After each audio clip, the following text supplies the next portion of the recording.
The movie is Gladiator 2, which was written by Peter Craig and David Scarpa and directed by Ridley Scott. A young farmer named Hanu is captured as a prisoner of war after the Roman army led by General Acacius decimates his city. In order to secure his freedom and take his revenge against General Acacius, he must fight his way through the Colosseum. With bitter rage in his heart, Hanu must look to his past to find the strength he needs to carry him through the deadly battles ahead and go from an enslaved gladiator to a free man. I thought this was a super entertaining and exciting follow-up to the original Gladiator. In a lot of ways, this movie felt like it was made in the early 2000s. The way it was filmed, the scale, and even the dialogue felt like something you would have seen 20 years ago.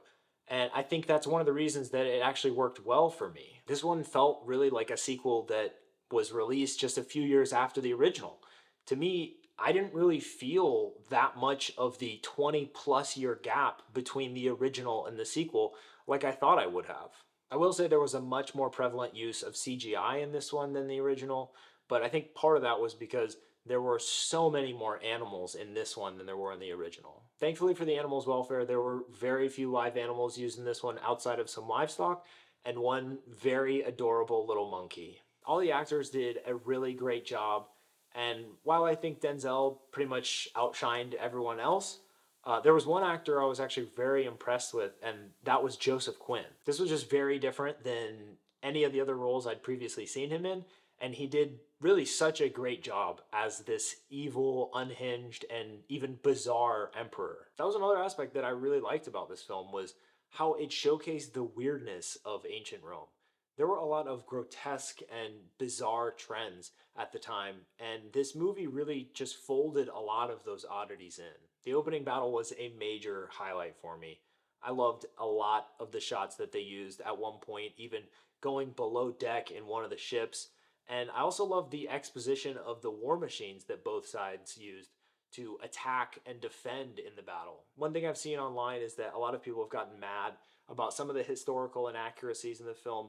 And while everyone is entitled to their own opinion, at the end of the day, this film is fiction. And while it may not be the most realistic, I think for the most part, the historically inaccurate choices that they made the film much more exciting. In particular, those historical inaccuracies often push the needle really far with those gladiator fights. And to me, that just made it much, much better. It was actually one of my favorite aspects of the movie. I think as far as critiques go, I would say this one lacked some of that emotional weight that we felt in the first one. The original film made me feel a lot. And while this one definitely attempted to do that somewhat, it really just kind of fell flat a little bit for me. I also think some of the characters could have just been developed a little bit further.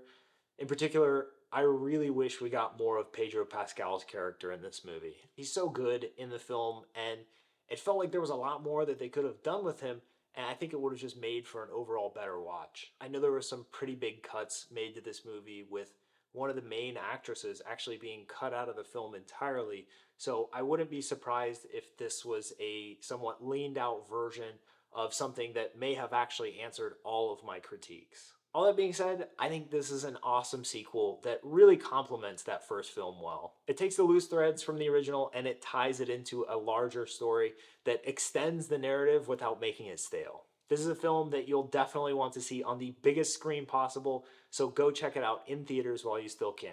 So go watch Gladiator 2. If you enjoyed this video, please like it, add a comment letting me know what movie you think I should review next, and subscribe to my channel. I put out a movie review each week, so subscribe to stay tuned. Thanks, y'all.